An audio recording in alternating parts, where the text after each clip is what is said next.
How How you you doing? been? Hey, I'm doing wonderful. Yeah, me too. I'm just hanging out here at my shop and just been busy every day trying to recover from this daggone hurricane. All kinds of cleaning going on over there right now, fam. Oh yeah. The biggest thing is just no business. There aren't as many tourists in town as there should be this time of year, so it's kind of that part sucks. Yeah, No that's the none of messed up part about it is when we deal with some stuff like that, you know what I'm saying? Everybody slides and nobody wants to go fishing. Oh And, yeah. for the most part, too, the waters always get, turned up. And Well, the fishing is good. I was out the other day and we tore them up. We got our limit of hogfish, we got our limit of Spanish mackerels, like tons of fish, but there just aren't any people. I need sponsors. You know what I mean? I need daily sponsors to go fishing. got my morning, got my morning coffee ready. Heck yeah. I already had like half a pot this morning. I'm wired for sound already. I'll be ready to crash here in an hour. Yeah, I love that hat, man. That's a pressure hat right there. Oh yeah. Oh, you know what? I think I need to mirror. Oh, I can't. Oh, I am mirrored. Okay, good. Very good. Yeah, you're mirrored. It shows the right way. Cool. Heck yeah. So, what have you been up to? You been fishing? Yeah, I went out fishing with the family and kids. Sorry for the helicopter. We went out fishing the day before yesterday. It wasn't too productive. It was more like hanging out. We went out to go eat and whatnot, Yeah. and then after that we went to go fish for a little bit. We did lose. My son lost what would have been his first Goliath grouper, so I Oh, was pretty dang. bummed out. Like he was reeling it in, and I was helping him. He's like, "Dad, it's heavy." I'm like, "Yes, it is." And as soon as we brought it up right by the boat, we just seen the tail whoosh and the line snapped. There was Was like it a big one? I would give or take about 30 pounds. It was a Oh, decent. that's a baby. Yeah, it was I've decent, never but we kept were them only like using that, bro. we I've were only caught using like one. 20 pound I've leader caught line. two. I've caught two Goliath groupers under 100 pounds in my life. I caught one of them in a fish trap, and I allegedly had it in a fish tank for a while. That's a fictional story, guys. Don't believe that. And then I caught another one that was around 30 or 40 pounds. And other than that, bro, the ones we get here are like, two, Man, 300 pounders. Yeah, they're all big ones, like about to pull someone off the boat and that sort of deal. like a little mini school bus. Yeah, oh yeah. Yeah, they're humongous. Yeah, I think my personal best is about 400 pounds, give or Yeah. take. That's probably about mine, 300 or 400 pounds. I mean, when they get much bigger than that, it's almost impossible to get them in. You have to like use a rope. I mean, have you ever fished for them like that? Hey, by hand? Yeah. Nah, I would love You to. gotta, I would love you gotta to. use the boat. So you take like a crab trap line and you put a hook on the end of it with a big bait. And I'll usually use like a knocker rig so the bait sinks. And when they bite it, you put the boat in gear and drag them away from the wreck.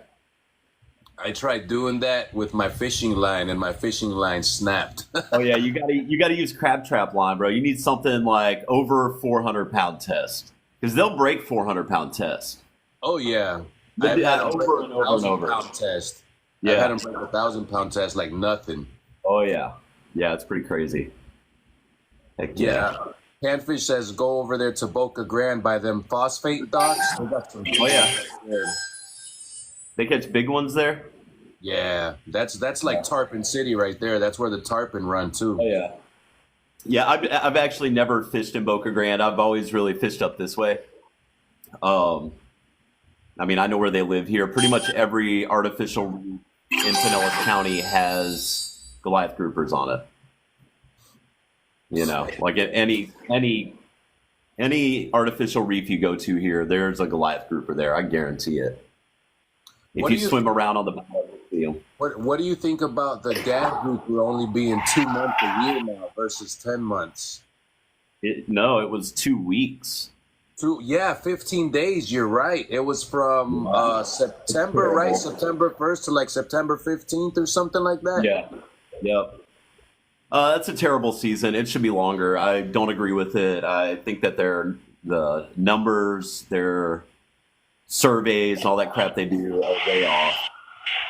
Yeah, I think the same thing. I think the same thing. Even though I don't go out too far like that, I stay more of an inshore. I'm more of an inshore guy. I know when I do go fishing with you, I'm gonna take like 3 or 4 of them Dramamines before I get out there.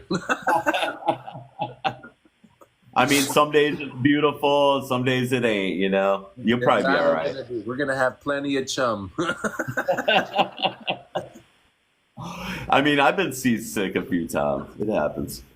Man, I get seasick all the time. And it's funny because I fish inshore like religiously, but as soon as I start going offshore, it literally takes about 15 minutes before it... Yeah, no, I'm not quite that bad. Every once in a great while. It's probably been a couple years since I was seasick. I get a little queasy every once in a while. Nobody else knows it, but me. Yeah, but you're probably already used to it, being out there so much, I am, but I know captains that get seasick that, like, every time it's rough, they're sick, and they just, I don't know, maybe they... I would feel embarrassed to go out there and hey, Cab, what's going on here, man? You're supposed to be used to this stuff. He said his name is Ralph. We're all human too, It's like everybody puts us up on this crazy pedestal because we're charter boat captains, but we're really just normal people like everybody else. Yes, sir. Yes, sir. Oh, I don't know when I'm gonna fish again. I think I have a trip Saturday. No, I have a trip Saturday. Oh yeah, you guys are supposed to fish with us. Hopefully that all works out. Is OB gonna go? I believe he is. He was a little contemplating about going offshore. You know how he is. Yeah, no, I know. I've talked to him about it so many times, like trying to get him to go. And he's like, bro, you really want to go 30 miles out? I'm like, yeah. He's like, man, we should go for some hogfish or something. I mean, this time of year right now, we're going to go hogfish. That's not too far out. 15 miles, maybe 20 at the most. He'll still be able to see land and all that sort of deal. So there's really no reason to go out that far. We can't keep groupers. It's pointless to go there. We can go out there and catch lane snappers and keep those. Maybe a few mangrove snappers or something like that, but we can catch that stuff inshore too. And inshore, 15 miles. Big snappers, what are they called? The mutton snappers, something like that? The big ones? Yeah, we really don't catch those here. Every once in a great while. I think I've caught 2 in the past 20 years. So we really don't get a ton of muttons here, unless you get offshore farther than we're going. There are some out there, but we really don't get into them that much here. It's crazy how over here on our coast, like we got to go really, really far to start touching like 80, 90, 100 feet. And over on the other coast, you just go like 2 miles out and you're at like... I know, it is crazy. I in a way, I wish it were like that because we would have more of the like trolling fish here, like the offshore stuff, the wahoos and tunas and sailfish and all that stuff. Yeah, but we have some of that here, and we actually have a great fishery here offshore for that stuff. But you got to go out like 100 miles, Whereas like in Fort Lauderdale, they're a mile off the beach and they're in a couple 100 feet of water catching wahoos. It's insane. I wish it were like that. The only thing, if it were like that here, our grouper and snapper fishing wouldn't be as good, because there's not as much bottom. Those fish like shallow reefs. So over on the East Coast, there aren't quite as many of those fish just because there's not as much natural hard bottom for them. I never thought of it like that. That's a good statement right there. That is a really good statement because we got a lot of reefs out here. Like we got the Edison reefs, we got the Sanibel reefs. Shoot, the Edison reefs is like 15 reefs combined.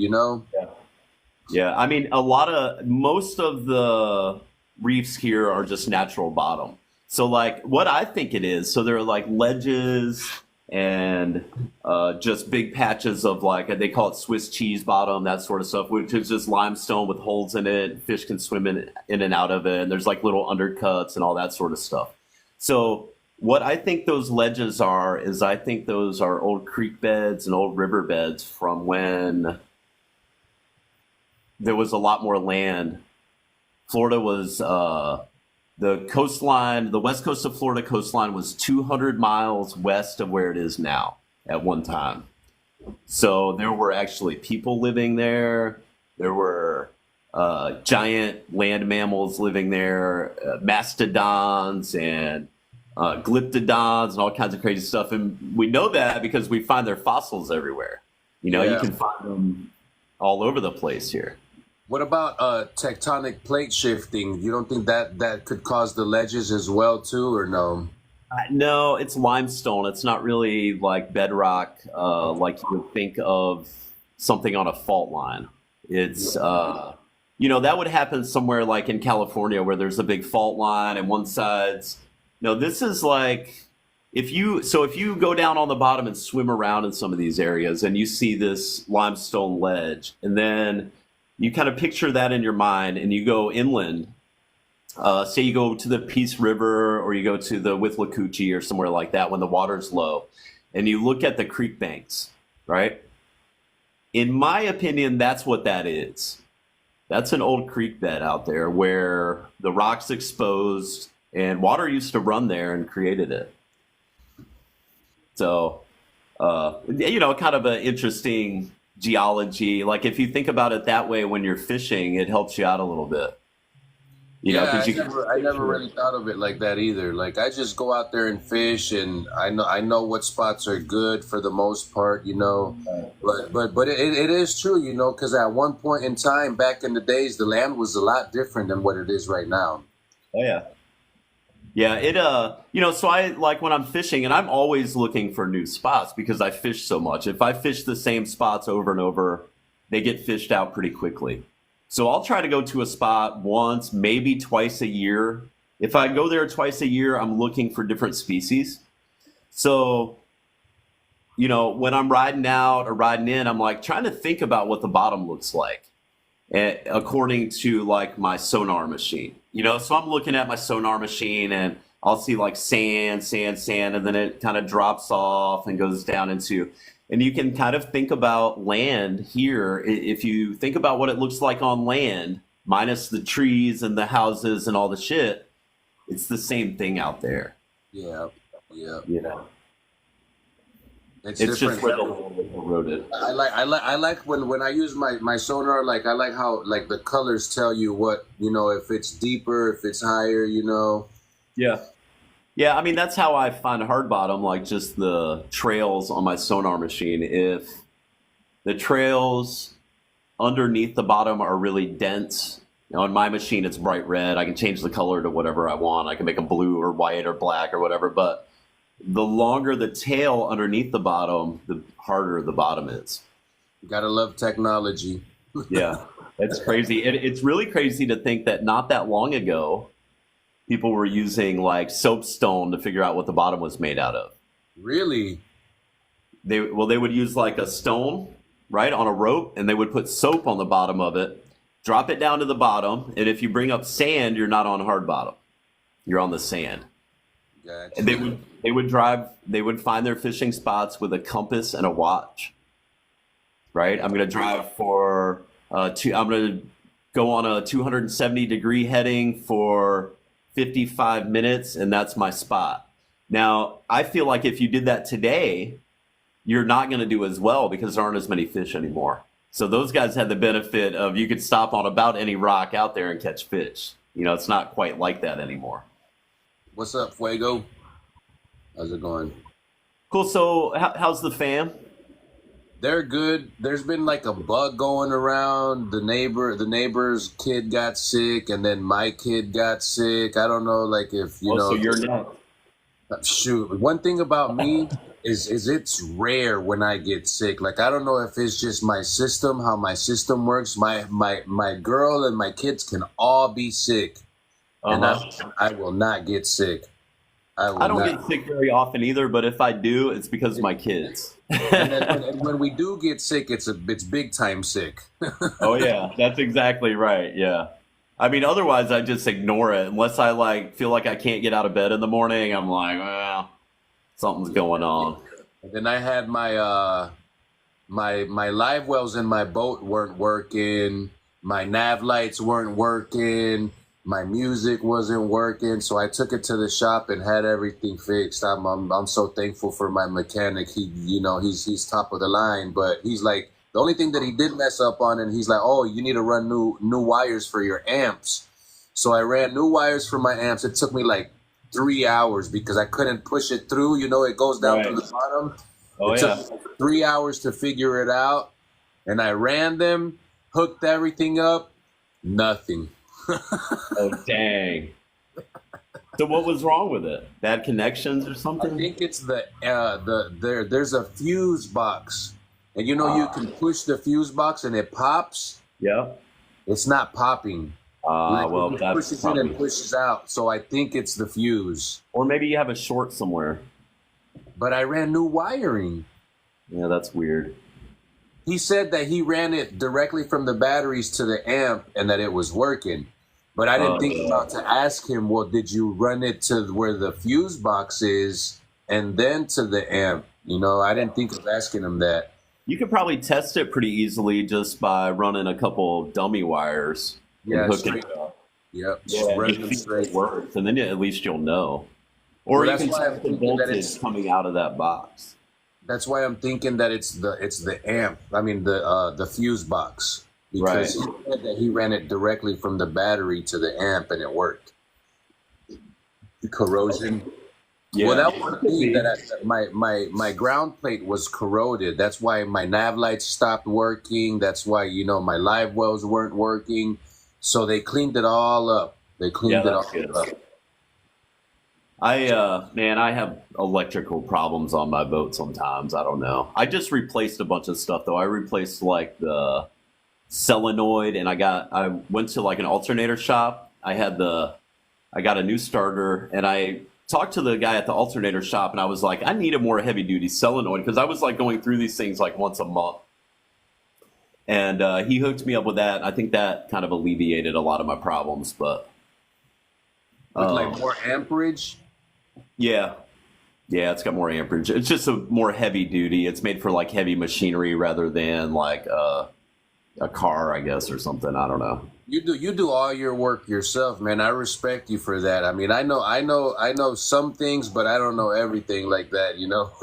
Well, I apparently don't know everything either because I've been trying to figure out what the hell is wrong with my first boat I mean, I had hurricanes and shit that really kind of threw a wrench and all that, but I don't know what's wrong with it. I'm probably going to end up having to hire someone to fix it or something. I don't know. I got one last thing I'm going to mess with, and if that doesn't work, I'm going to have to pay a mechanic to figure it out. I think if that's not it, I'm going to have to pull the heads off and see if there's like some piston damage and maybe get it rebuilt. What do you have? You got some loss of compression or something? It's not the turbo won't pick up. So when I get to the spot in the throttle in the RPMs where normally the turbo kicks in, it won't go any faster. So it's like it's either losing compression, it's losing boost, it's not getting enough fuel, which I don't think that's the case because I had the injectors tested. I don't think there's anything wrong with the fuel pump. But a mechanic will be able to come in. They'll probably test the fuel pump, make sure there's the right amount of pressure coming out of that.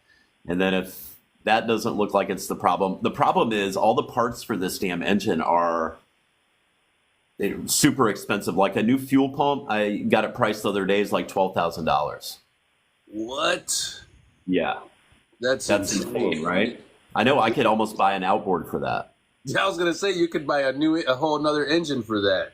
But not a diesel engine, like a new engine similar to what I have now, installed in my boat with new controls and everything is around $80,000. And that's for the big boat that you have, right? That one's a Yanmar, But it's the same thing for the Cummins. It's like the same price, the same. The Yanmar parts are a little more expensive, but if you go try to buy a brand new engine, it's crazy. You can almost go buy a whole new boat for that. I mean, you can go buy a whole new boat for that, you know? It's pretty insane, yeah. An injector pump, yeah. The injector pump's like 12 grand. Jesus, right. The turbo's almost $8,000. A new after cooler, same thing, like $6,500 or something. I thought it was a little more than that, but I got the actual prices of them the other day. So if I bought all three of those things, you know, I'm looking at 25 grand in parts for 3 new parts. That's not counting the that's not counting all the gaskets and all that shit. That shit's expensive too. That's another probably $400 or $500. So and the labor. Well, I'm the labor. Well, you're gonna save something on that. Yeah, I mean, if I had to pay labor for that, like my charter prices are going to have to be like $2,000 for a half day for me to like ever possibly make any money. You know, people don't realize how difficult it is to make a living charter fishing. There's more to it than just jumping in the boat and riding out. I mean, a lot of people that watch now realize because they see like the freaking struggles that I go through on a daily basis. But for the most part, you know, when you go get a charter boat and just go out on it and go fishing for the day, you don't realize how much work actually goes into that fishing charter. You know, it's way more than just, oh, we put a little fuel in and got some bait and we're gone. You know, it's, oh shit, I couldn't fix that boat for the past month and a half and I haven't been able to sleep because of it. And hopefully someday it's fixed.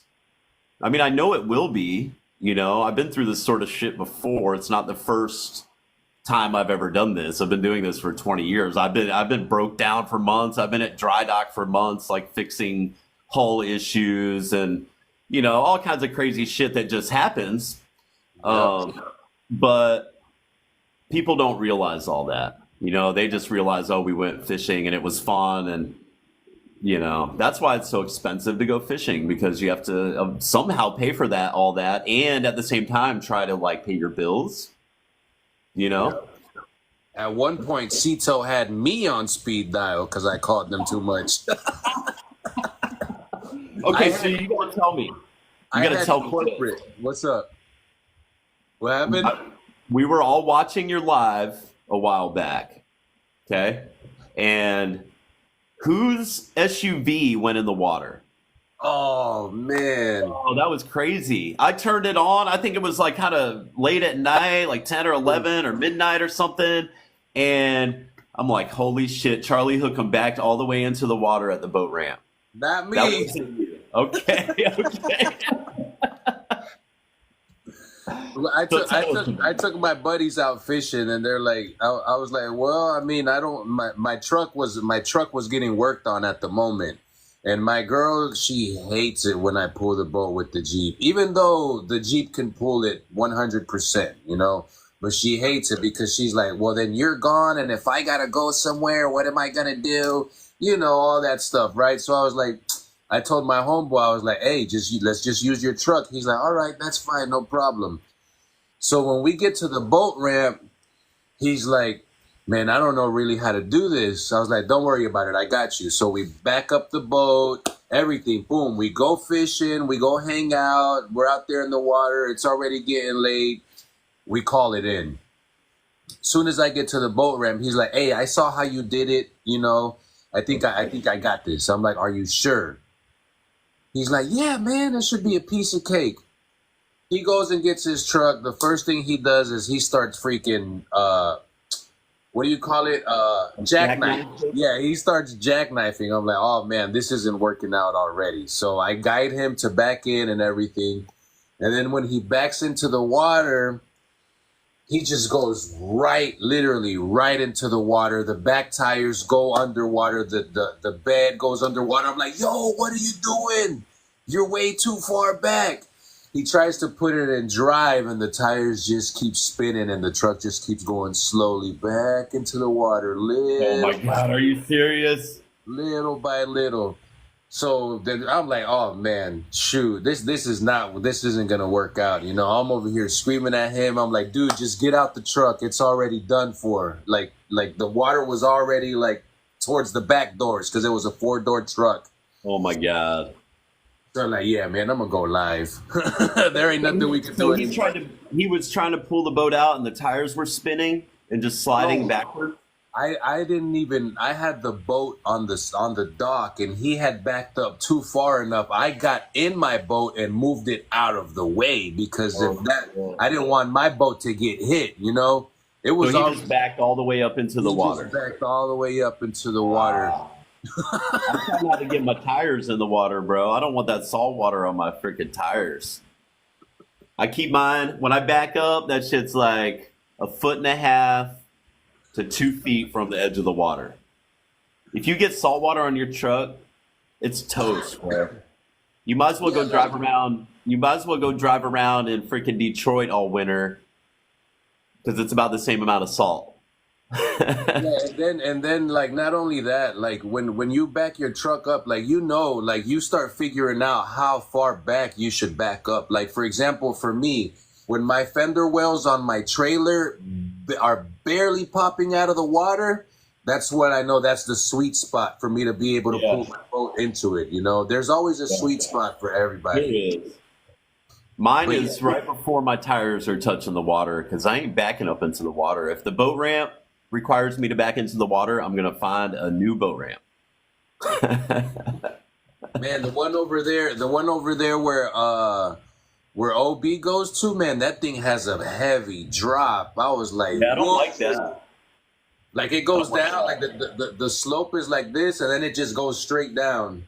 Dude, I was in, so I towed my boat up to North Carolina last summer, and I do most, like at the end of the summer, we'll get a cabin up there, and I'll tow the boat and leave it at a marina for a week. So we were on Lake Fontana, and the boat ramp there, bro, was a dirt boat ramp. And it was on a big hill, like a big incline going back into the water. And I'm like, man, and I'm not in Florida anymore.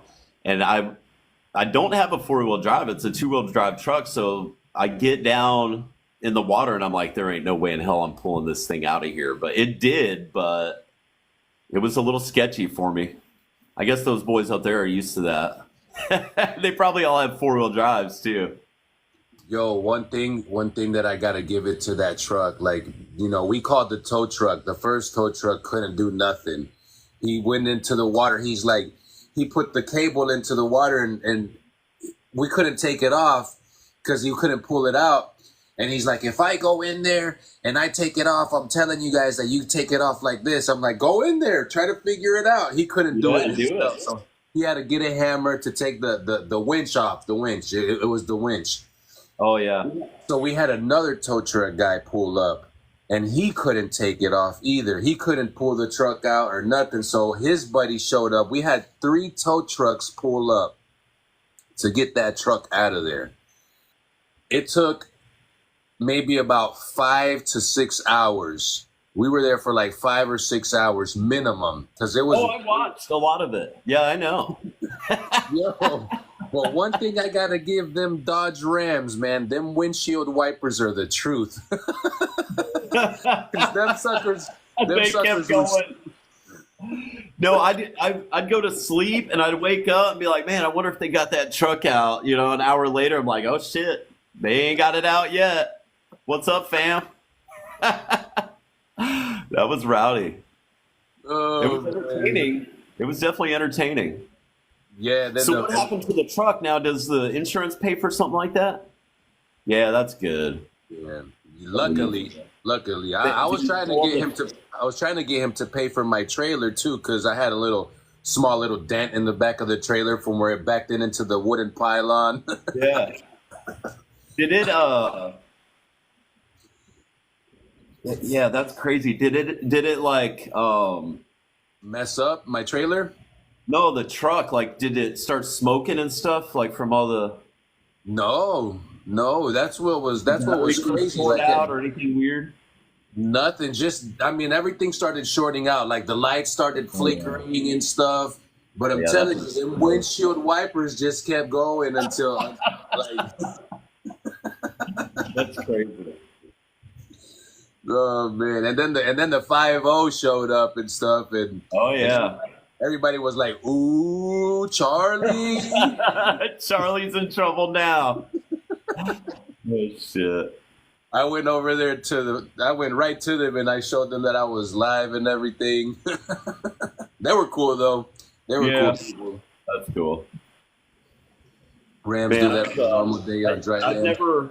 I've never done that, but I tell you what I did one time. I had this old Dodge Ram, and it was like a van, and I didn't have a boat, but my neighbor had a boat, and he didn't have a driver's license, so I would like tow his boat and we'd go out fishing, you know. And so this old Dodge Ram, like every freaking time, bro, I could have the fuel tank full. I would get on the boat ramp and we get the boat in the water backed up, and I'd go to take off, and the engine would die, like it's running out of fuel. Every freaking time, never failed. So I did that one time and it died, and then I couldn't get it started back. And I took it had like um, on the air intake manifold, you know, like old school style, you pull the cover off the top and you can pour a little gasoline in there and fire it up, or some starting fluid.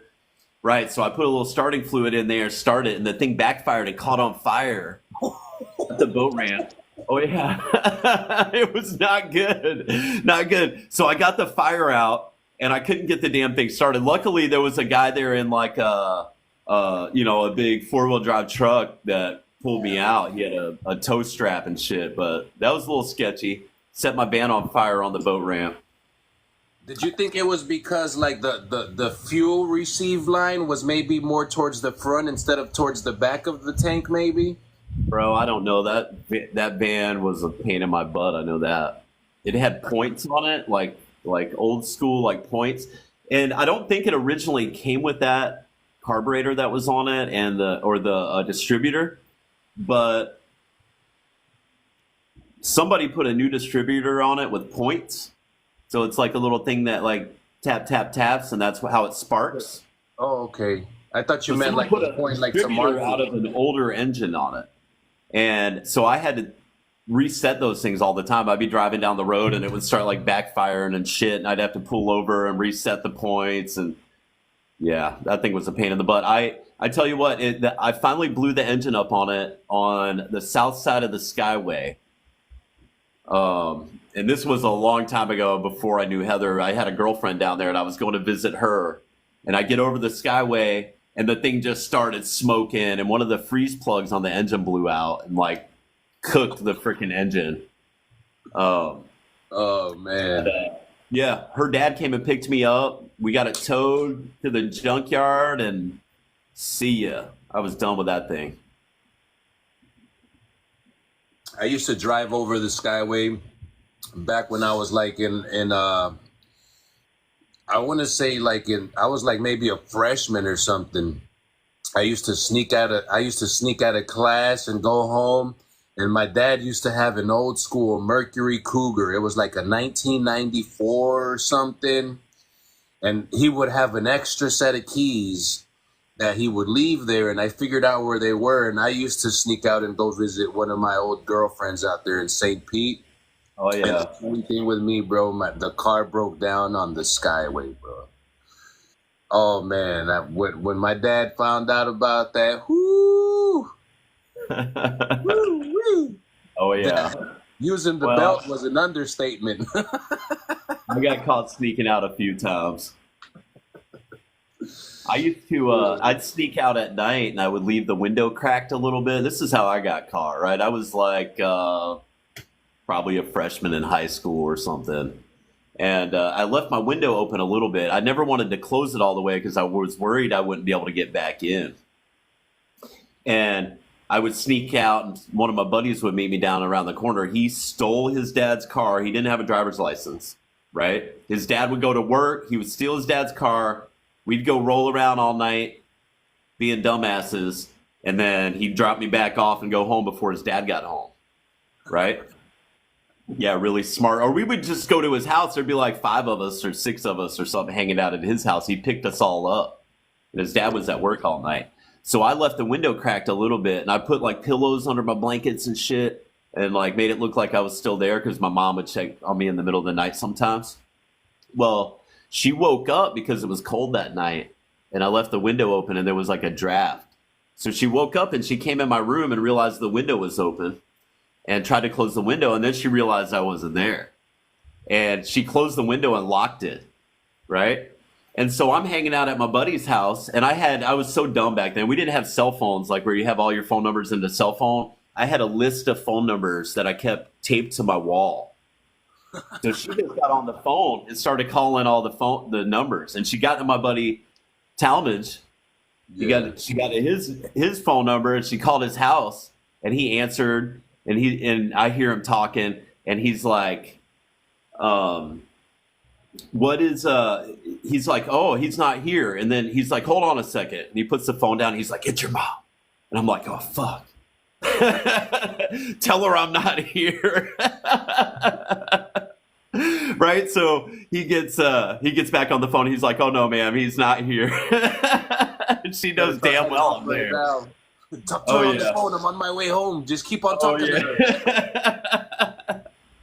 So I'm like, bro, we got to get the fuck out of here. Take me home, you know? So I go home, and I like try to sneak back in the window. The window's unlocked. I'm like, man, she's got to be asleep by now, you know? I'm like, I'm just going to crawl in this window. I'm like, oh, busted. So busted. Probably sitting there waiting on the bed for you, waiting on the couch. Yeah, no, the lights in the living room are on, bro. I was busted. But I got a little bit of trouble about that one. I was grounded for a couple weeks for that. Jeez, and right. I don't remember what I was grounded from. Like what, you know, back then we didn't have all kinds of electronics and shit. They just made you like, you're not allowed to hang out with your friends for 2 weeks because that's pretty much all I ever did. Beepers and stuff. So that was before beepers, bro. That was way before beepers. That was like, well, I guess there were beepers then, but I didn't have one. Yeah. That was the early 90s. I didn't have a cell phone. We didn't have internet in our house. Like, I don't think I had internet in my house until I was maybe a junior in high school. That AOL dial-up. That's right, bro. That's right. That like worked half the time. You'd sit there for freaking half an hour waiting for something to load. Like, okay, I freaking give up. We'll try again later or some shit. Those were the good days, though, man. You know. Oh yeah. Those were really the good days because people would actually go outside and play because we didn't have all of these, you know, high-tech phones and high-tech computers where everybody's just sitting here on social media doing this and doing that. Like, dude, we used to ride our bicycles all the way to the mall, and it would take us like an hour to get there, you know? Oh, yeah. We'd go outside and play baseball, basketball, all that stuff. Now, man, it's hard to get my kids to go outside because they're always stuck. Yeah. They don't want to go outside. They want to sit there in front of that screen on their phone or on their video games, playing Fortnite or, you know, whatever. Yeah, it's definitely a different world that we live in. Yeah, I feel like the generations back then were probably we were one of the. I mean, I was born in the '80s, you know, so I grew up like with, you know, we barely got internet. Like what? We started getting internet like around the '90s, maybe or something like that. The mid '90s, I think, is when it was like really. And then by the late 90s, I feel like most houses had internet. But the early 90s, like most people did not have internet. You know, I think the first time I ever saw the internet was probably in 1990 or 1989 or somewhere around there. Yeah. Good times. You know, and I was born in 79, so I'm a little bit older than you. But we're definitely like the last generation. Yeah, I was born in '87, so you got me by like 8 years. Oh yeah. But I just know that those were the good days, like BMXing and skateboarding and stuff, rollerblades, bicycles. I had so many bicycles, like junk bicycles at my house that I just collected up from friends or wherever the hell I got them all. And we would like take tires off of them and seats and, you know, make them all freaking weird looking and ride them around thinking we were cool. And I had a three-wheeler with music and stuff, like speakers and all of that. That's awesome. Hell yeah. Freaking Yeah, pull up that's to middle school jamming out. That's exactly right. I mean, if you had like 4 or 5 bikes, you could always make one that worked, you know? Exactly. Exactly. The tires might be a little different in size and shit like that, but they worked. Yeah, Shoot, those were my dad used to take us to fish over there at the Skyway Bridge. We used to go fishing over there all the time, but all we would catch was catfish. I don't know if it was my dad that whatever setups we were using, but it was just nothing but catfish out there back then. Oh yeah. Well, I've caught my fair share of catfish off the Skyway, that's for sure. You sit out there all night and catch about freaking 100 catfish. It's like they know that bait's coming. You might be catching the same one over and over. I don't know. That's the pyramid sinker rig with the squid on it. Hell yeah. Have you ever caught the same fish before? Oh yeah. I've hooked fish and broke them off, and then we catch them like 10 minutes later. They still have our hook hanging out of their mouth. That one right there. Yeah, I've caught so many fish like that. They're dumb. We caught a Goliath grouper like that. Well, the Goliaths are really dumb. Those freaking things, I don't even think they feel the hook. They don't until you pull back. Them things are so heavy. Oh, yeah, they don't even know. They're just...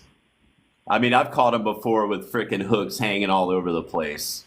You know, they got like 5 hooks in their mouth. I usually try to pull all those hooks out of them before I let them go, but... Those are piercings. Those are trophies that they show to their other friends. Yeah, oh yeah. One time I was out there fishing with Ocean Bully over there on the other coast, and my phone was sitting on the center console and it slipped and it fell into the water. I was calling it and I was calling and I was calling. A Goliath grouper picks up. And he's like, "Yeah, I got your phone, Charlie. What you gonna do about it?" That's messed up. There's a catfish swimming around with my ID right now. I guarantee you that. He's probably using it to go get some alcohol under your name. Probably, bro. I dropped my wallet in the water not too long ago, and like the only thing I couldn't find was my ID, and I'm pretty sure they stole it because there's about 1,000 catfish right there where I dropped it. Hey, bro, you still got that ID? You think I could use it? I'm gonna go to the fish market. Absolutely. Oh yeah. Let's get some water. It was right before I was about to go out of town too. I was flying to New York, and that was like on Thursday, and I think I flew out on Monday or something. It was crazy. I had to go get an ID. You dropped your wallet though. Did you have it sitting somewhere or what?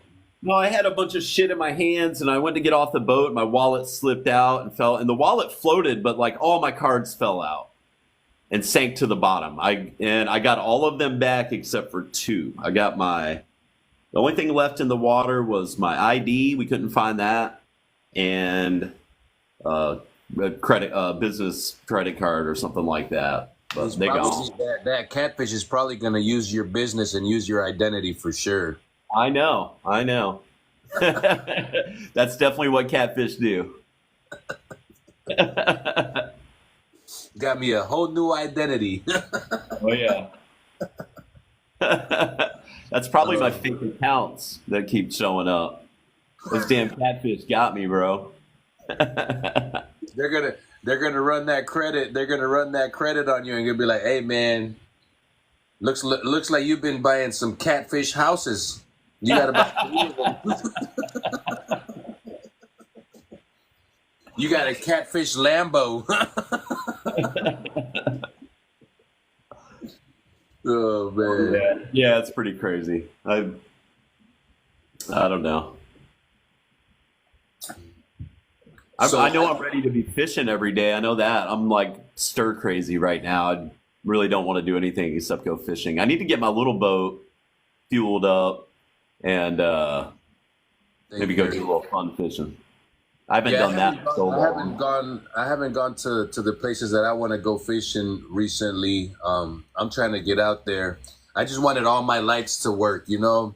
Yeah. everything working. Like now that I got everything working, like the music, that's irrelevant. I could just take a little Bluetooth speaker, you know? Yeah. As long as it'll start, you got enough fuel in it, and I don't know if that was a little you know why you said that. no, I would never do anything like that. One time I ran out of fuel, so I had to call Cito. You remember? Oh yeah, I remember. That's why you said that. And then another time, because I had a 2-stroke engine, I ran out of some 2-stroke oil. I remember that too. I don't know how I always end up popping up in your lives when you're like broke down or out of fuel or there's a truck in the water or something, but it always seems to happen that way. That's why I was telling you, I literally had corporate from Cito call me. Like not Cito from here. Corporate is up in New York. So you have the platinum plan for sure, right? Oh man, I'm a gold member. They're like, Mr. Longoria, we've been noticing that you've been calling us a lot, and I'm like, well, yeah, that's what I have you guys for. Like it saves me on fuel. I don't even have to put fuel on the boat. You guys, I got to have enough to get to my fishing spot, and then you call them to come in, bro. That saves you a lot of money. Bro, they charge you $8 a gallon for the fuel that they bring you. Oh, well, they're just telling them the engine's broke, and they got to tow you back. She won't start. I don't know what's going on. We're going to need a tow back to the boat ramp. And then when you get to the boat ramp, you fire her up and pull her on the trailer. Like, dang, it started up. Yeah, so dude was like, listen, we're just giving you a heads up that you've been calling us too much. And just make sure you got enough gas. Make sure you got enough oil. Make sure your batteries are charged up. And I'm like, yeah, I understand that, you know. I'm sorry that I've been calling you, but at the end of the day, like I was thinking, like, shoot, if something happens, you damn right I'm gonna call you. That's what I'm paying you guys for. Like, you know, when I didn't have Cito, I broke down in Sanibel a long time ago, and they were charging me $400 an hour, and it was a 4-hour ride because they had to go slow. So you're looking at $1,600. You know what I did? $400 an hour. We'd be idling back.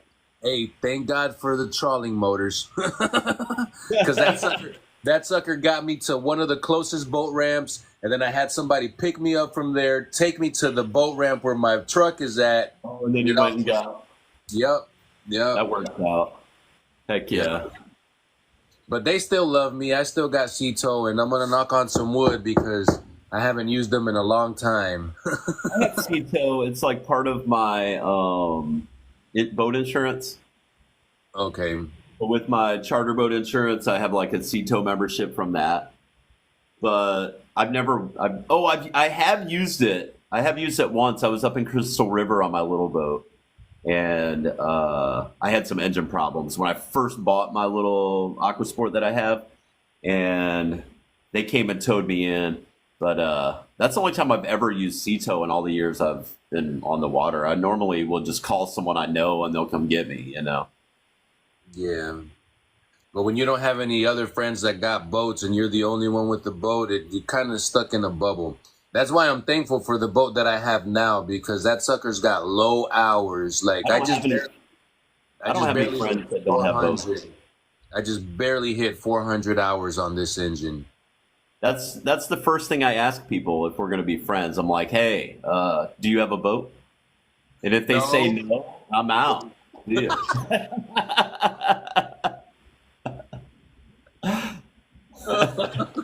I'm sorry, bro, but I can't be your friend. Yeah, sorry, brother. You ever get a boat, give me a call. We'll hang. So how many kids do you have, Charlie? Three boys, girls? What do you got? I got a 14-year-old daughter. She used to live out here in Florida, but when me and the baby mama separated, she went to California. So I only get to see her maybe like once or twice a year. Gotcha. She's my oldest. She's 14. She's a freshman playing varsity volleyball. Oh, dang. Keep her away from my 14-year-old boy. I know that. He's a freshman playing varsity football, so. I'm telling you. And then my two boys, one of them is 10 and the other one is 5. Right on. That's awesome. And the 5-year-old, that's like my 11-year-old, bro. One of these right here. Oh, yeah. It's always the youngest one. Yeah. They're always the rowdiest. I guess they have to be because they have those older siblings that, mess with them all the time. That's how my boys are anyway. My 14-year-old and my 11-year-old, like, I feel like, eventually one of them's going to strangle the other in their sleep or something. Yeah, but I mean, they fight so much. But I mean, at the end of the day, they are 100% like they love each other. They love each other, right? They're like they're brothers. You know how brothers. Believe it or not, though, it's good for them to always, scrap here and there because it'll toughen each other up. Absolutely. I mean, me and my little brother did. You have brothers? You have siblings?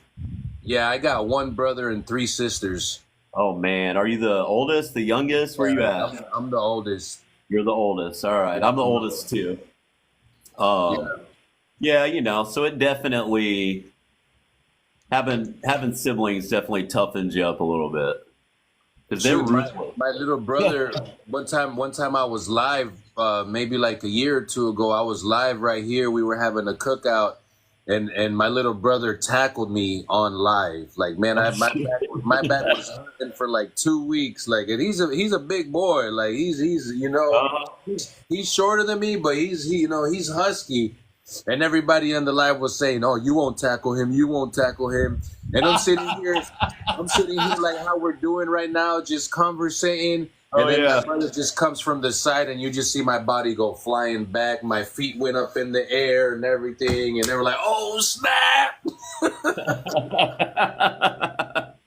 I mean, that sounds like something my brother would do. That's what brothers do. Yeah, I wasn't expecting it though. I feel you. That's when my brother would get me for sure. Yeah. As soon as I turn around. Yeah, then I got 3 sisters. Beautiful sister, but everybody lives in Texas. I stay out here. Is that where you're from? Florida. No, I'm from Manatee County, up there in Bradenton, Sarasota area. Gotcha. We all lived right there, and then when I was maybe 17 or something, my mom and everybody just moved to Texas, and I stayed down here with my sister. And then my sister had ended up moving back too. I stayed out here by myself. Gotcha. Yeah, I was here by myself for a long time. My folks moved back to Ohio. My brother moved to North Carolina, and I was pretty much the only one of my family here for 10 years or so. And then my parents moved back here eventually, but they moved up there to take care of my grandparents. Oh, dang, I'm getting a puzzle piece. That's weird. Yeah, it usually happens after a certain amount of time. Like an hour or so. Yeah. But I've always been built like that, just doing things on my own and being by myself, Me too. And I think it's because we were the oldest. Could be, because we were always the ones that had to do all the things. And if the little kids got in trouble, then you're the one that would get blamed for it. Oh, bro, my brother would do shit, and I would get my butt whooped every fucking time. Like, oh, you were there. You're older than him. And I'm like, what do you want me to do? Like, crack him on the head? I get in trouble for that, too. Oh, yeah. There's pros and cons of being the oldest in the family when you got siblings. That's true. I feel like the youngest always got away with everything. Yeah, and we were pretty much the, I want to say experimental child. That's exactly right. Because our parents, and with us being the first child, there's they don't know what to do, so they're trying to figure out what to do, because it's their first kid. So that's why we're our experimental child. That's exactly right. We don't know exactly what to do. The thing is, though, they pay more attention to the older child at first, right? And then by the time they have another one or maybe another one, they're like, he'll take care of himself. Got this. He's We already did all that shit. The novelty wore off. Like, we're over it, Like, give him a little food and water. He'll be fine. I did that with my son the other day. He's like, I can wipe my own ass. I can wipe my own ass. Perfect. Yes. Been waiting on this day for a long time, buddy. What? Like, just make sure when you wipe, if you don't see nothing, then you're good. Oh, man. Heck yeah. So when are you going fishing again? Maybe Probably next week? tonight. Probably tonight. Are you going tonight? Yeah, if the weather's permitting. It's been windy out here lately. I don't know how, the weather Here conditions. today. I don't know if you've seen any of my lives lately, but it's been rough. Nice. It's been rough? Oh, yeah. Yeah, I get out there, 15 miles. And, well, this week's been a little bit nicer. Friday or Saturday, Sunday, Monday we fished, and that was a lot nicer. But offshore, it's been pretty rough. It's supposed to be nicer though. East wind. I took some of my buddies out fishing. I want to say maybe like 4 or 5 days ago, and one thing about me, and I'm sure you can agree, is that we always check the weather before we go out. Oh yeah. We check the weather. We check the tides. Everything, and I called him and I was like, hey, look, bro, like it's going to be about 18, 19 mile per hour winds. Yeah. He's like, oh, we'll be all right, man. I'm like, are you what sure? Everybody says. Yeah, oh, yeah. Sure, because I hope you're sure, because I'm not. Yeah, so I was like, listen, it's going to get pretty bad out there. My boat can handle it. Sure. My boat can handle it, but I just, once you start dealing with stuff like that, people start getting wet. And well, the boat can always handle more than the people on board. Oh, yeah. My boat will float around out there in freaking 15-foot seas. Jeez. But who in the hell in their right mind would want to be in that? Not me. Not this guy. No, thank you. I'll pass. I've been there on accident before. It's not fun. Yeah, like when you feel like you're gonna die, it's not fun. It isn't. Not for me. Yeah, no. I don't like it. I don't like that feeling at all. That's why I don't like going out there.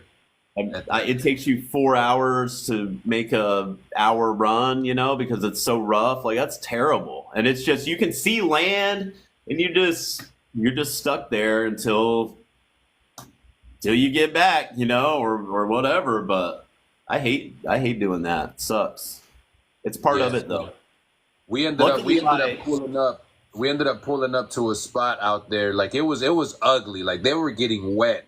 But I got a spot that's like nothing but mangroves covering everything up. So it's nice and calm right there. Yeah. But I told them the wind was going with us on the way there. So on the way there, the wind was coming against us. Well, yeah, it tricks you right in. 4-foot waves, bro. 4-foot waves. I'm sitting there and I'm doing like 25 because if I sit there and go slow, it's gonna be worse.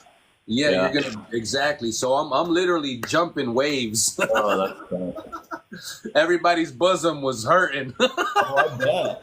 That's bad for your kidneys and your back and everything. That shit is no good. Heck no. I can go slow like that because I have a closed bow, like a bigger boat. So, the rougher it gets, the slower I go. If it gets too rough, I can always put my anchor out and keep my bow into it and sit there until it's not that rough anymore. That's what the commercial guys do. There's a lot of commercial guys that run the same hull that I'm running, that 34 Crusader. So many. Those boats were actually built to be crab boats and commercial fishing boats. Yeah, in my case, I either gotta go. You gotta the way like with my boat, because my boat's a 23 foot, okay, but it can definitely handle some big waves. But the thing is, you got to figure out how to ride the waves. You got to figure out what speed, what velocity to go in order for your boat to have a more smoother ride. Because if you go too fast, you're going to be jumping and you're going to be hitting. Yeah, and that's not good for your boat. Eventually that will break your boat. And if you go too slow, your bow's going to come down. And if you got a big wave, all the water's going to go in the boat. So you got to figure out exactly the speed to go to where you're not bumping and the waves aren't going over your bow. Yeah. Trim tabs might help for sure on a smaller boat. I don't know I got trim tabs. Yeah. I definitely got trim tabs. Yeah, the haul over videos. Now, Clearwater Pass, the pass here is not quite as bad as like the passes or the inlets over on the East Coast or the cuts or whatever they call them, depending on where you're at. It's the same thing. But if we have an outgoing tide and the waves are coming in from offshore and all the conditions are just right, it's pretty gnarly. I've definitely buried the bow on my boat before. Just going and, you come off of one wave and straight into the next and boom, right over the freaking bow of the boat. That is no fun. It doesn't feel good when you're moving forward and your boat starts to go backwards. That is no bueno. Not a good feeling. No. And you're just, if you get sideways in that, you just roll over. You're toast. So it's a little crazy, a little nerve-wracking. Yeah, but with time comes the experience. With time always comes the experience. You'll realize what you can and can't do in certain seas. If you're dealing with big waves or if you're dealing with strong current. I personally like to go out when it's like that. I personally don't want to go out when it's like that. Like if I'm just going out for fun, I'm not trying to go out and get my butt kicked all day. Right. And on my charters, I try to make sure that my customers have a good time. So if I think that it's gonna be so rough that they don't have a good time, then I usually won't go. It's not worth it for me to go. Yeah, we try to reschedule or cancel or whatever we have to do to make that a thing. But it's not worth it to go out and break your equipment, to hurt somebody. God forbid someone overboard. We just did the same thing. God forbid somebody go overboard. I feel like a lot of people don't realize how dangerous that can be. Yeah. There are lots of people that have lost their lives out there. And if you're not, Mother Nature is something serious. Don't take it for granted because the water out there does not forgive anybody. The water don't care who you are, where you from. The water doesn't care about none of that. It don't care if you've been on Lake Michigan your whole life and 6 footers. It's not the same. Not that you can't do the same shit on Lake Michigan, but we do man over. Alexander, I usually do man overboard drills if we lose a hat overboard. We'll go back. We'll use that as a man overboard drill. Yep.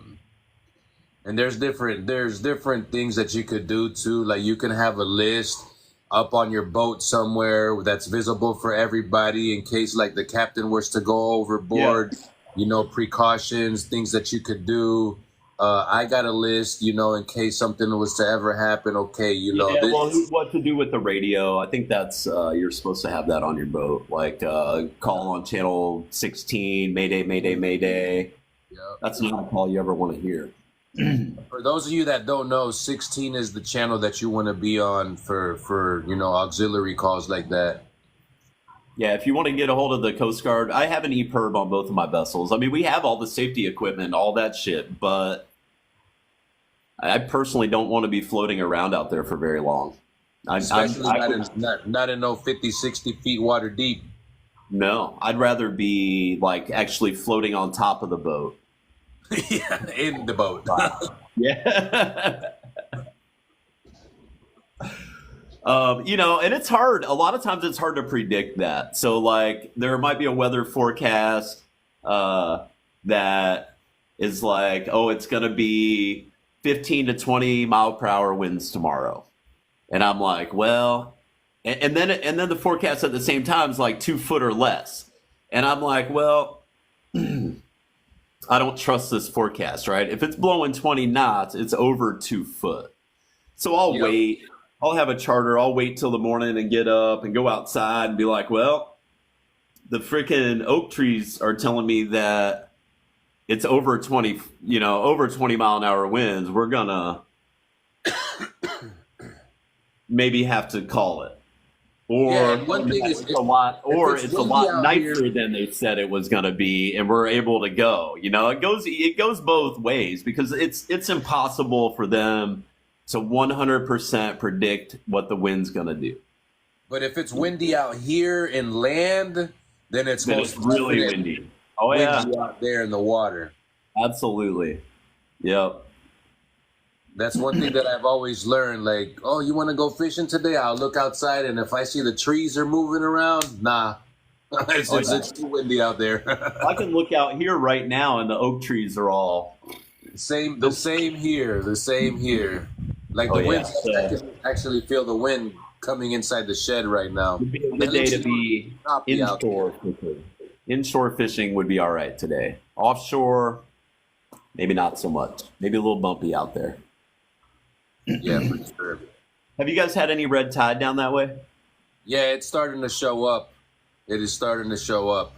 It worked its way down from where you guys are at. Yeah. I hope it continues to just move the hell out of here. It started up inside the middle grounds, up in there off of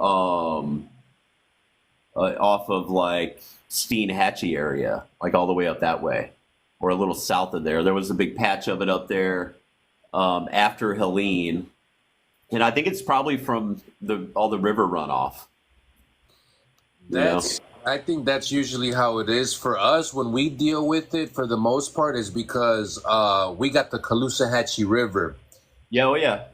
And the Caloosahatchee River is directly connected to the Okeechobee. So whenever they have like Big Sugar and all of that, we're not gonna get into all those details, but they, all the fertilizers and stuff, they just destroy our water. Yeah. We were closed before these past 2 years. Snook season was closed for like 4 or 5 years. Oh no, I remember you guys had a terrible red tide down there, and it wasn't just down there. That red tide came all the way up to about the mouth of Tampa Bay. We had a little bit of it here, and it was from that same when they released all the water out of Okeechobee. Yeah, but you guys also had raw dumpage at St. Pete that was like, I don't know how many pounds. Well, I tell you what, the worst red tide that we've had here in quite a few years was a few years back when, I don't know if you've heard of Piney Point before. So there's a there's actually a few gypsum stacks out there. So it's like the waste from the fertilizer from what's the crap called that they mine out there? Phosphate. So there are a ton of phosphate mines out in the central part of Florida, and they're mostly owned by like Mosaic. And those, all the waste from when they make fertilizer, they turn that phosphate into fertilizer. And that's Florida's biggest natural resource is phosphate. And that, so they use that phosphate, they break it down with like some sort of acid or something, and that turns it into fertilizer. We provide 25% of the fertilizer in the entire world. Did you know that? I do now. That's a lot of fertilizer, right? So all the runoff from that goes in all the rivers, the Peace River, the Mayaca River, all the rivers down south of here, right? And they store that shit. So that they have this like giant gypsum stack. You can see it. You can see it from Tampa. It's like down by like the Port of Manatee, right? So if you're in Tampa, you can look across the bay, and it's so high you can see it. And the thing got full, and it like the levee, it's like just a big levee all the way around, and they fill it full of this crap, and it fills full of water. So when that one of the sides of it broke, and all that water ran into Tampa Bay, and that stuff, it's fertilizer, right? So they dumped millions of gallons of fertilizer water into Tampa Bay. I And remember that created a huge algae bloom. And we had red tide up this way from that. Now, luckily, the current out here normally pushes everything south, right? So the stuff that comes out of Tampa Bay a lot of times gets pushed south, but that sucks for you guys. You guys get it from every direction, you know? We did get some water moving north inshore. Like we'll get eddies and stuff that come off the loop current, kind of push it in different directions and stuff like that. But that was the worst red tide that we've had in a long time. And it sometimes that stuff, if it's really bad, it kills everything. It kills all the fish. And the worst thing is it kills the bottom. So it kills all the little reef, everything. It kills the corals and the sponges and the little crustaceans and the bait fish and the big fish and everything. So you'll go down there and it's just all, it's all gone. So it takes the river out here. We used to have like grass in the bottom, seagrass. Yeah. Now it's nothing but just gone. It's all gone. All of it. That's a lot of Florida's like that. But at the same time, if you go north of here, if you go from like Pasco County north up to the Big Bend up there, it's got to be like millions of square miles of seagrass beds. So they still got a beautiful ecosystem out there. It's amazing up there. The water, it keeps the water clear. It's like shallow seagrass beds, and they're in the Gulf. It's not like here where once you get out in the Gulf, there's no more seagrass. Yeah. Up there, it's like seagrass beds for miles out into the Gulf. So that's kind of cool. Shoot, at one point we had some clear water out here. Not no more. Not here, not right now. It changes all the time though, and it will again. Those hurricanes really stir everything up. But once once it calms down and all that water gets pushed out of here, and it hasn't rained here since Hurricane Milton. I don't think it's rained maybe once. So that really helps too. Eventually it'll clean back up.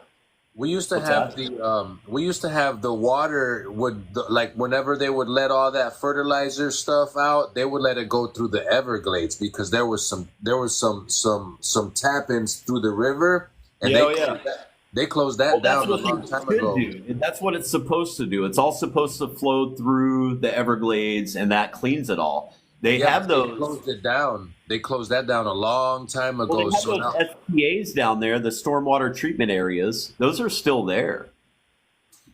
And supposedly all the runoff from the sugarcane fields are supposed to go into there. Now, whether it does or not, who knows? But that's what it's supposed to do. And that cleans the water, and then it goes through the Everglades and out into the Everglades are like half the size they're supposed to be. They closed that down a while ago, and it's been a fight going back and forth. With the captains for clean water guys and all that stuff. I mean, I pay attention to all that. I think that maybe got a little bit politicized more than it probably should have been. Yeah, so I think there's like special interests involved in that shit now, which kind of turns me off a little bit. But definitely a good organization. At the end of the day, I mean that's exactly right. Yeah, and I think that their intentions are great. Like everybody wants clean water, but there's got to be some sort of compromise there between both parties. You can't just say there's no more agriculture in Florida, or because that's one of our biggest ways that we make money. And if we don't have money, then none of us are going to live here. Yeah, what I mean? So it's like I'm damned if I do, I'm damned if I don't. Like we got to find some balance in between where both parties, can be okay with it. And at the end of the day, that's what it boils down to. We're still gonna get algae bloom. It's still gonna have to happen because there's too many people here. Yeah, there's way too many people here. There's no way that you can control all the waste from that many people. So it has to go somewhere. Inevitably, it ends up going in the water eventually. I think they need to come up with a better system to be able to clean the water, to clean like all the raw sewage, all of our shit water, like they gotta come up with a better system to where where you released all of that waste, it's not as bad. It doesn't hurt the water as bad, you know? Yeah, absolutely. Yeah, and I think a lot of that is like restoring the Everglades and restoring some of the natural filtration systems that are here in Florida that were just, I mean, the water, if you go down to the Everglades, if you've never been down there, which I know you have, but there's all canals everywhere. And all they did is build canals and drain all the land or all the water, you know? So now rather than flowing through this giant sea of grass, the water just flows through canals and right out into the Gulf or the Atlantic. You know, so at some point, that's either going to completely destroy the ecosystem in South Florida or they're going to fix it. Hopefully, they fix it before it destroys everything, you know? Yeah. It's pretty sad, though. And it's really just the amount of people that are here and you know, everybody loves some green grass too. Everybody loves green grass. And how do you get good green grass? By fertilizing it. And when it rains, all of that runoff goes right back into our water. Yep. You know? So it's like, I'm damned if I do, I'm damned if I don't. Back again to the same thing, you know? I mean, the original flow of the Everglades started like up around Orlando. Yeah. You know, like the Kissimmee River flowed south through the Everglades, and it pretty much cleaned all the water before it went into the Gulf or the Atlantic. But that just doesn't happen anymore. It's all redirected to the Caloosahatchee or wherever, you know. But yeah, now I got a little verified natural disaster thing at the bottom. They gave you a warning or what? It's not a warning. It's like verify your natural disaster info. Like they want me to put my information in FEMA thing. I think I said hurricane. I don't know. That's another conversation right there, FEMA. Oh yeah, yeah. It's a FEMA ad basically. Oh man. No, but yeah, man, I've been out here trying to, you know, get things going, bro. You know, I'm trying to get everything right, and you know, hopefully business will start picking up. You know, hopefully business will start picking up as far as the captain stuff. I got a couple more things that I got to deal with before I'm officially certified. You know, like right. Did you do your CPR yet? That's the only thing that I got left, and my screening, which I've been already clean for almost 2.5 months, 2 months already. Oh, right on. You're good, man. You're good. Yeah. You got to be in a consortium and all that. What's your consortium? Which one are you going to be in? ASPCA? I don't even know. The American Professional Captains Association. Some shit like that. I don't know. There's a bunch of them. I didn't even know that there was even that. Yeah, like you put me on some knowledge. Would you like to give me some more information on that?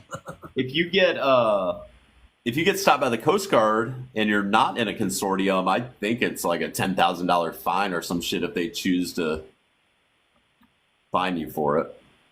Okay.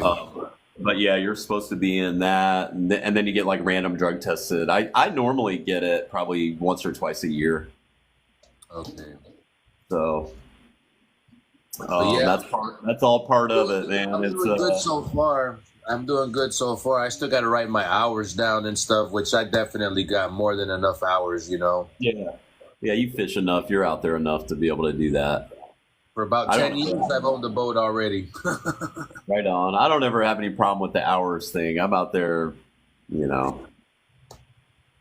I mean, some years I'm out there 250 days a year, you know, close to 300 days a year.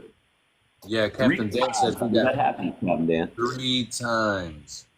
That's why I know for sure I can't even, I'm not even thinking about going. You're better off not, bro. You're better off not. Then you don't even have to worry about it. They call you or you get an email usually and you go do it that day and it ain't worth it. You know, that's just part of being a captain. You can't especially play like if you're gonna make this a lifetime career, something like you know that you're trying to leave your children, like, you know. Agreed. Yeah, you can't play like everybody else can, unfortunately. That's part of it, you know. It be like that sometimes. That's how it is. That's how it is. Yes, sir. But, yeah, heck yeah, bro. Well, I tell you what, I think I'm gonna get off here. I got a boat to go work on. It's been a sir. pleasure. Hey, I appreciate you having me on, brother. You know it's nothing but love over here, man. If you guys are from my side, y'all make sure y'all pick up Real Deal Sports. Good friend of mine, awesome people, awesome friend, great content creator, and I appreciate you having me on the podcast, fam. Thank you. It means a lot, brother. I appreciate you too, and hopefully I will see you and OB, and I don't know who else Charles is inviting, maybe So Fresh or somebody. And I think Mike. Okay, cool. Yeah. Yeah. Yeah. It'd be awesome for you guys to come out next week. That'd be a good show. We'll go get on them. We'll do a little hog fishing. It was good being on your show. We'll talk soon. I got your number locked in, and let's keep on fishing, baby. Let's keep on fishing. Yes, sir. See you, Charlie. Y'all stay safe. Yes, sir.